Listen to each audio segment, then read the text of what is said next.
a mí, en fin, es un capítulo que emociona por muchos sentidos, pero es que hay un párrafo en el que citas, dice: Shinichi tenía 3 años y 11 meses. Shinichi fue mortal y rosa. Shinichi pudo disfrutar de noches azules. Shinichi vivió la hora violeta. Recuerdo estos títulos de libros sobre la muerte de los hijos, la peor pérdida posible, contada por sus padres o madres, Francisco Umbral, Joan Didion y Sergio del Molino.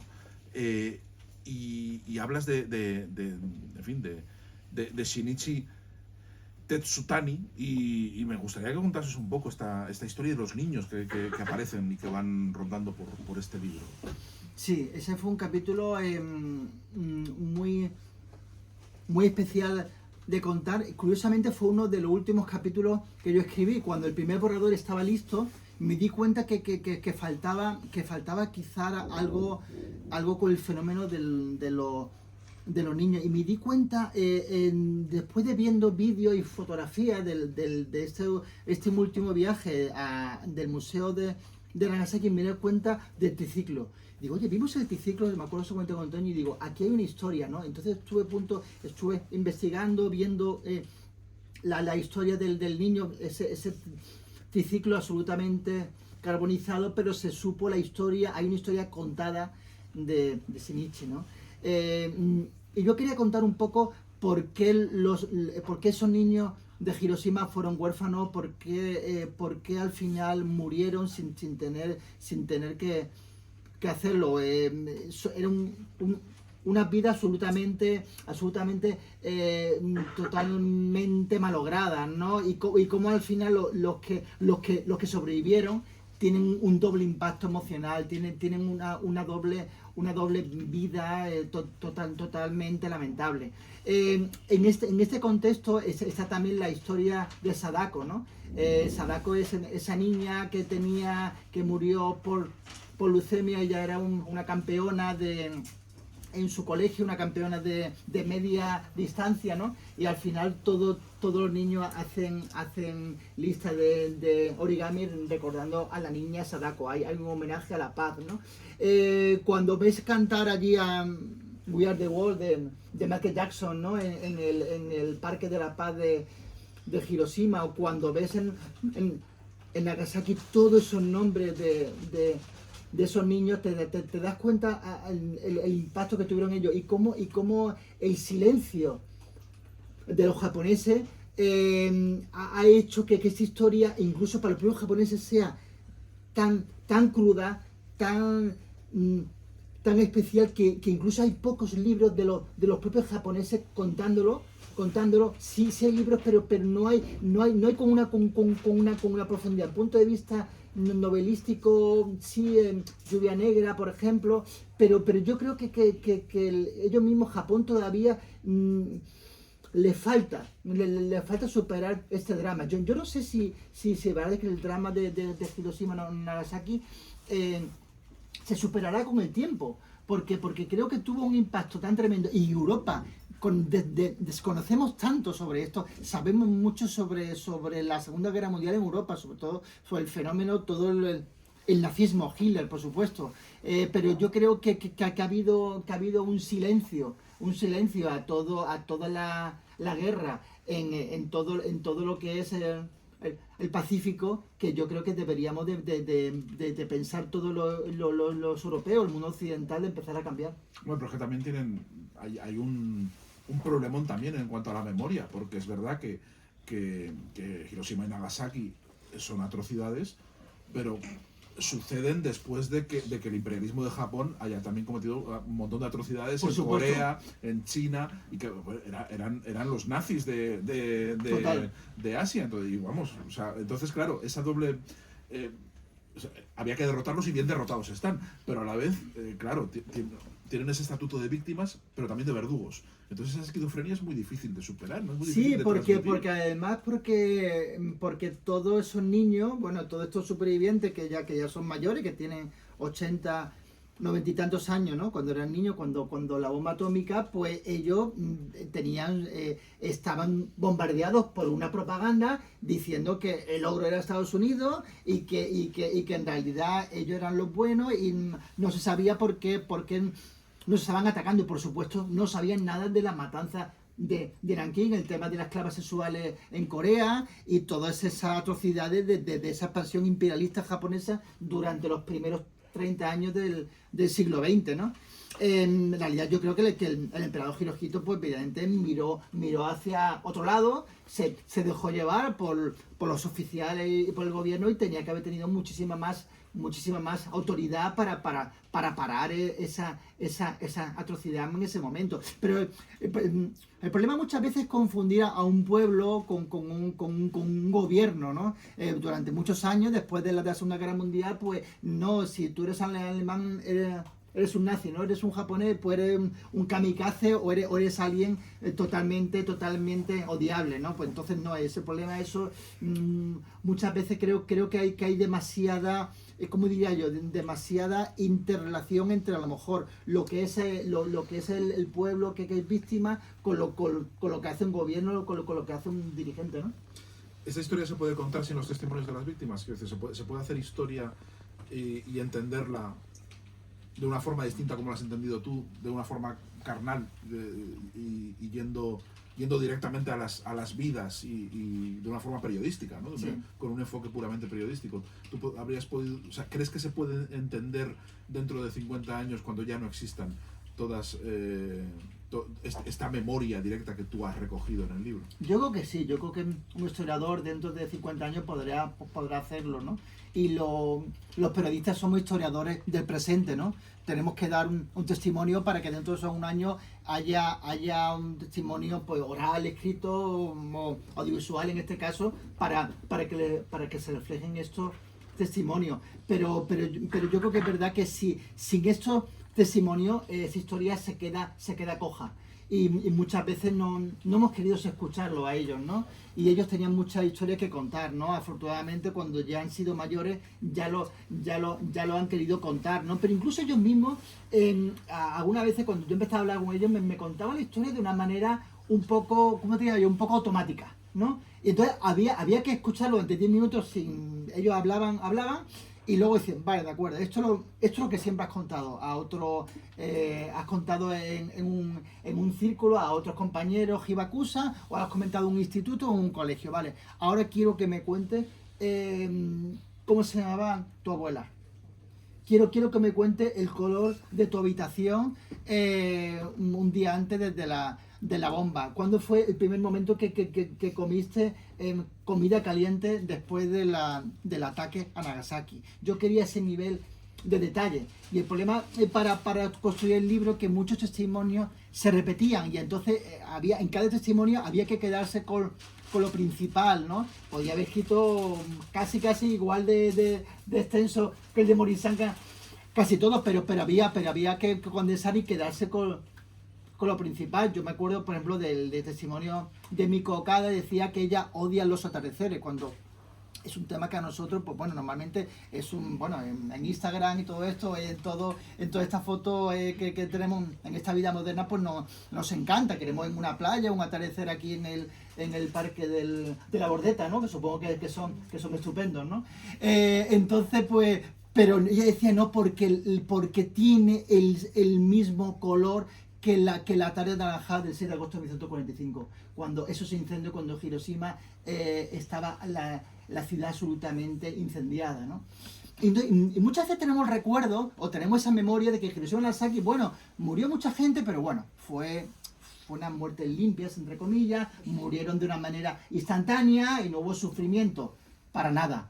Hubo un sufrimiento tremendo, muchísimos muertos meses, años después, hubo incendio, hubo lluvia radiactiva, gente en vida, hubo... O sea que el asunto fue bastante importante, porque vemos esa seta, ese hongo atómico en el telediario, a lo mejor en el informativo, el 6 de agosto, y nos creemos eso, no. Y las ciudades todavía tardaron en superarse, ¿no? ¿Y por qué, penúltima pregunta, por qué Nagasaki ocupa tan poco, o sea, despierta tan poco interés y está siempre tan opacada Nagasaki? ¿Cuál era el ciclista este que siempre quedaba segundo en el Giro de Italia? Coppi, ¿no? Me parece que era. Coppi. ¿Pulidor era? Bueno, quizá era Pulidor. Bueno, es eso, es el problema de las segundas veces, ¿no? Es el problema que dice, no, como fue la primera, no, sí, y también hubo una bomba en Nagasaki. Proporcionalmente, el impacto de la bomba en Nagasaki fue mucho más grave, mucho más intenso que en Hiroshima, por las dimensiones también de la ciudad, porque la bomba atómica cayó en una colina justo donde estaba el barrio católico de Urakami, ¿no? Y entonces también, bueno, aparte que Nagasaki tiene la gran desgracia que no iba a ser el segundo objetivo, iba a ser Kokura. Yo viajé en el 2001 a Kokura, que era una ciudad que el avión dio 3 vueltas, estaba nublado, dice, bueno, imposible tirar la bomba y vamos al segundo objetivo en Nagasaki. Exactamente igual. Primera, segunda vuelta, cuando el avión ya estaba a punto de volar a las Islas Marianas, porque ya le faltaba el combustible, desgraciadamente hubo un claro. Y entonces se arrojó esa segunda bomba atómica, se arrojó la bomba atómica en Nagasaki. Y también hay un testimonio que dice, Hiroshima grita y Nagasaki llora. Entonces, eso creo que también se refleja muy bien como ese asunto. También es una ciudad que está mucho más al sur de Hiroshima, una ciudad que no está en los circuitos. Bueno, yo la primera vez que estaba en Japón, incluso en Tokio, yo parecía la gente se me quedaba mirando, ¿vale? Se me quedaba mirando, oye, qué tío más extraño, un tío aquí occidental. Bueno, en ese momento tenía bastante pelo, ¿no? Pero bueno, pero incluso en el 2019, en Nagasaki, con mi mujer nos dimos cuenta que entramos en un bar y la gente se nos quedaba mirando. Y estamos ya en 2019, claro, es que hay muy pocos extranjeros que van a Nagasaki. Es una ciudad que está muy fuera del circuito y yo creo que eso la hace todavía más interesante. Por supuesto, mi kokoro, como se dice en japonés, que es corazón, desde un punto de vista de algo intenso, mi kokoro está en Hiroshima. Pero yo diría, si me apura, que casi más en Nagasaki, porque yo creo que a los hijos, y bueno, y claro que es un hijo mío muy querido este libro, muy deseado, este libro, pues también se le desea también a los que a lo mejor tienen menos oportunidades, ¿no? Me hubiese encantado Hiroshima y Nagasaki, ¿no? Testimonio de último superviviente, pero por eso desde siempre Tenía que haberte impuesto. Bueno, en realidad, Sergio, el libro, ¿sabes cómo se iba a titular? Se iba a titular Hibakusa. Creo que era el título más oportuno. Maravilloso. Pero comercialmente creo que tú lo puedes... es un título complicado. Con H, sin H, con K, y un título muy olvidable. Sí. Solamente para la gente muy metida en el mundo japonés, pues creo que es el título ideal. Pero comercialmente era un título complicado, ¿no? Era difícil. Era difícil. Entonces, bueno, pues te lo iban a poner Paco, no lo iba a poner bien en la base de datos. Va a ser un desastre. Seguro que lo hubiese hecho mejor, ¿no? Una última pregunta antes de dar la palabra al público. Quiero pedirte más una reflexión más general. ¿Qué ha quedado, cómo te ha transformado a ti toda esta historia y toda la experiencia japonesa? ¿Cómo te ha cambiado? ¿Cómo ha cambiado Agustín Rivera desde que Manuel Eguenietxe le mandó ahí en agosto del 95, varios viajes después y un libro después y tantos testimonios y tanto conocimiento como ha pasado Japón? ¿Qué ha hecho Japón contigo?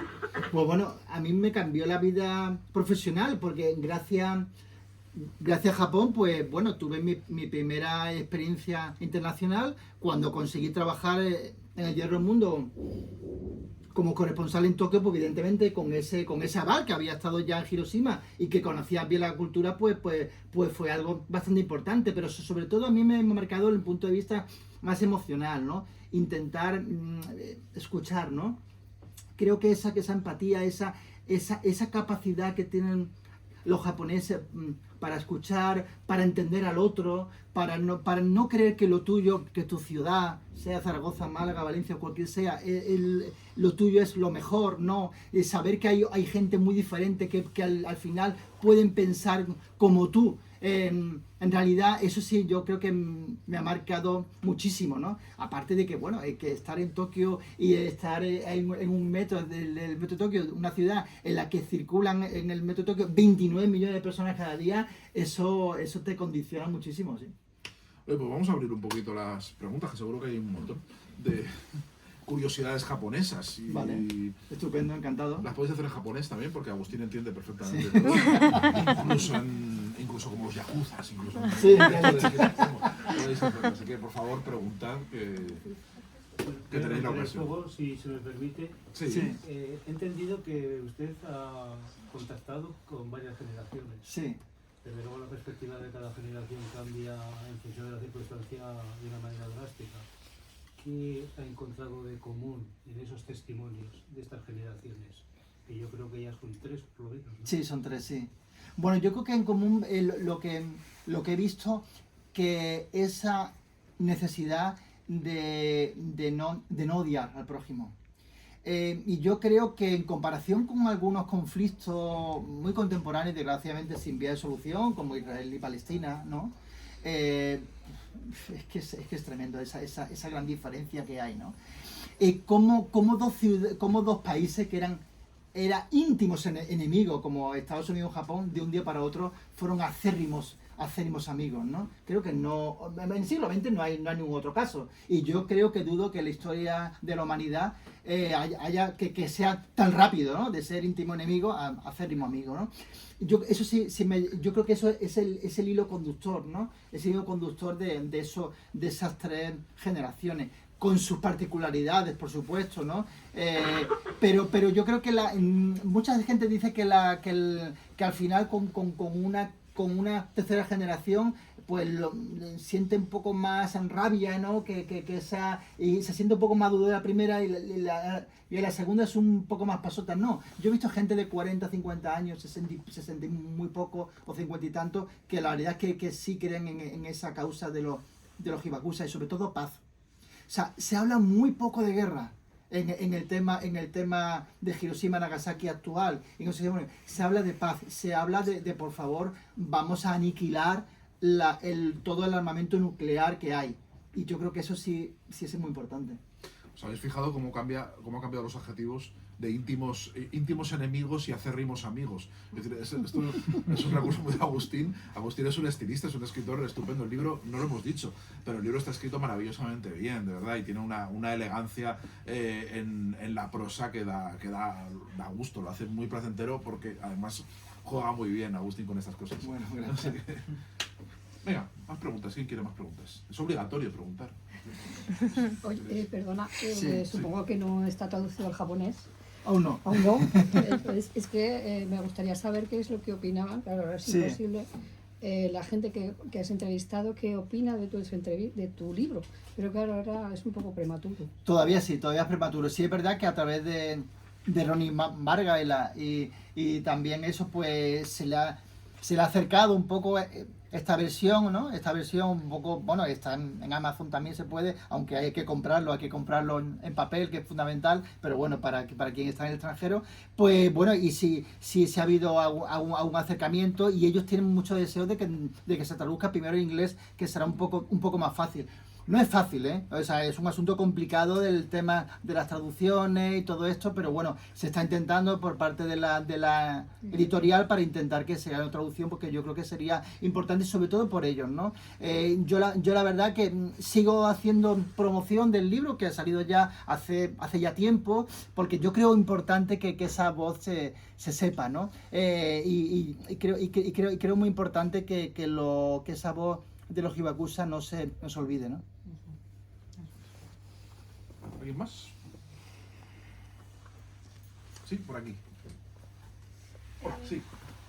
Relacionado un poco con el tema del cambio de idioma, ¿cómo has hecho para que se entienda bien el mensaje en el cambio de idioma sin que se pierda algún parte de la información? Sí, eso es una pregunta importante, interesante y tremendamente complicada. Creo que lo más difícil del libro fue eso, que cada voz fuese diferente, que fuese su voz verdadera. Cuando yo tenía que traducirlo, ¿no? Evidentemente, luego a castellano, ¿no? Bueno, viendo cómo hablaba, afortunadamente, pues, como yo, por supuesto, pues era testigo, hacía esa pregunta y tenía esos audios, yo lo escuchaba nuevamente en japonés para intentar que con su forma de hablar en japonés, ver un poco cómo era, si una persona era un torrente hablando de una manera muy, muy alocada y hablaba como una ametralladora, pues que eso se reflejara en el libro, ¿no? Y que se reflejara también si una persona era pausada, que si era en silencio o lo que fuera. Pero sí es verdad que eso fue muy complicado, porque todas esas transcripciones, bueno, la transcripción que tenía menos páginas tenía 10 folios, ¿no? Y la de Mori-san eran 40 folios. Al final se quedaron en veintitantos, ¿no? Y siempre eso era muy, muy complicado. Pero bueno, eso dándole mucha vuelta al texto, no dando por conformarte con la 8ª versión, sino creo que cada versión, yo creo que hice como 12 o 13 borradores, ¿no? Hasta que yo dije, bueno, esta es la versión adecuada, ¿no? Nunca un texto, que eso Sergio es un maestro, lo puede comentar con mucho más precisión que yo, nunca un texto que darlo por sentado. Yo ahora mismo, si estoy en el texto y estoy bastante contento como quedó el resultado, seguro que lo podría hacer mejor, ¿no? Creo que los libros se entregan porque hay una fecha, un deadline para entregarlo, pero yo hubiese estado toda la vida escribiendo el mío libro. Yo estoy, por una parte, muy contento, pero estoy muy descorazonador, como se diga, porque yo hubiese estado añadiendo cosas a cada momento, ¿no? Entonces, pero había un momento que hay que entregarlo, ¿no? Por suerte, eso es una ventaja que tenemos Sí. los que venimos de periodismo también, porque Sí. estamos acostumbrados Eso a es esa verdad. fecha de entrada, y eso los escritores que no han pasado por el trauma del periodismo, que no se despiertan por las noches sufriendo a ver si han entregado trabajo o no. No lo sienten igual, y es verdad que ves que se toman las cosas con una calma quizá excesiva, ¿no? Y al final siempre, nosotros sabemos que, bueno, a mí me viene muy bien saber que el 23 de marzo hay que cerrar, y hay que cerrar esté como esté, ¿no? Eso es una presión con la que vivimos, que la tenemos muy naturalizada los periodistas, y que creo que va muy bien, porque los textos al final hay que entregarlos. Yo incluso escribo mejor más cerca de la fecha límite, ¿no? Que si a lo mejor tuviese muchísimo tiempo, pues al final escribo mucho mejor. Y hay veces que al final este libro está escrito en muchas noches, ¿no? Noches, pero de quedarte hasta las 5 de la madrugada, porque dije, no me puedo acostar porque estoy con la historia metida en la cabeza. Si me voy a tratar de acostarme, encima voy a acostarme mal, ¿no? Prefiero romper ese sueño. Hay una hora maravillosa entre las 2 y 3 y media de la madrugada, para mí es mi favorita. Es mi favorita, cuando el proceso de escribir un libro, ¿no? ¿Vale? Y reservarte días, ¿no? Yo que también tengo que compaginarlo con el Confidencial, con Zendia también colaboro, y sobre todo también con las clases de profesor de periodismo, pues al final es complicado, que al final tienes que hipotecar fines de semana y vacaciones, no te queda otra, ¿no? Pero bueno, que yo creo que es muy interesante poder tener esta experiencia también de hablar con vosotros, con estudiantes, y de que podáis tener también, bueno, que saber que un libro, cuando tú tienes algo que te apasiona, cuando algo que tú quieres hacer, al final lo haces. Este libro se podía haber publicado hace 20 años. Ese libro, hay un libro original que se puede, menos mal que no lo publiqué, porque era un libro precipitado. Era un libro que era una recopilación de crónicas del 95 y del 2001, pero le faltaba pozo, le faltaba lectura, experiencia, le faltaba más truco literario, haber yo leído más cosas, más novelas, ¿no? Y al final los libros llegan en el momento que tú más adecuado. Pues dices, no, ¿por qué no me espero a lo mejor al 2025, una fecha redonda? ¿O por qué no se publicó en el 20, que hubiese sido el 70 aniversario? No, pues se publicó en el 23, y muy bien publicado está el 23, porque al final era cuando el libro tenía que estar, ¿no? Está muy bien la pregunta, porque uno de los prodigios de Hiroshima es esas voces. Es esa hilazón de las voces, y cómo se van construyendo y cómo se van transcribiendo, y de verdad que eso es muy difícil de hacer, ¿eh? Hace falta mucho oficio, hace falta mucha paciencia y mucha sensibilidad para poder amoldar tu voz a la suya, a las voces ajenas, ¿no? Es lo más difícil, intentar transmitir la voz ajena en la literatura es lo más difícil, y lo haces desde la primera persona. ¿Hay alguna pregunta más por algún sitio? Sí, hola. Hola. Gracias por semejante libro, creo que debe ser muy interesante. Encantado. Es una historia, creo que, como tú has dicho, muy olvidada, y más en Occidente, y es interesante que salgan cosas que podamos desconocer y que nos pueda servir para no cometer el mismo error otra vez. Eso es. Aquí también. O sea, bueno, te quería preguntar si has tenido en cuenta lo que es el mundo del anime o el mundo del manga. Hay unos mangas que se llaman Pies Descalzos, Sí. que ya están publicados en español, que son impresionantes. Que te lees uno, te lees el segundo volumen, y el tercero ya no te lo lees. De tan duro que es sobre los niños de Hiroshima sobre todo, y luego películas como La tumba de las luciérnagas, no es exactamente sobre Hiroshima, Sí. pero sobre la posguerra japonesa. Si habías tenido un poco en cuenta también ese mundo un poco aparte de la literatura japonesa. Sí, tanto Pies Descalzos como La tumba de la luciérnaga aparecen en el libro, ¿no? No soy experto en anime y en manga, pero sí aparecen y los vi y los leí, ¿no? Porque me parecía fundamental, ¿no? Que todo lo que se llama la literatura genbaku, ¿no? Más o menos. Entonces el genbaku es justo el edificio este de Hiroshima, que el edificio más famoso era la Cámara de Comercio, como aquí está el faro, ¿no? El faro de la Cámara de Comercio. Era el edificio más bonito y más moderno que había en la ciudad, y se quedó al final como emblema, ¿no? Está apuntalado porque corría el riesgo de colapso, ¿no? De derrumbe, y bueno, pues sí, la literatura genbaku pues es fundamental, y para cualquier aproximación también, no solamente puede funcionar el libro como la primera aproximación a Japón, sino que para todos los que quieren profundizar un poco más, pues también intento dar esas pistas, ¿no?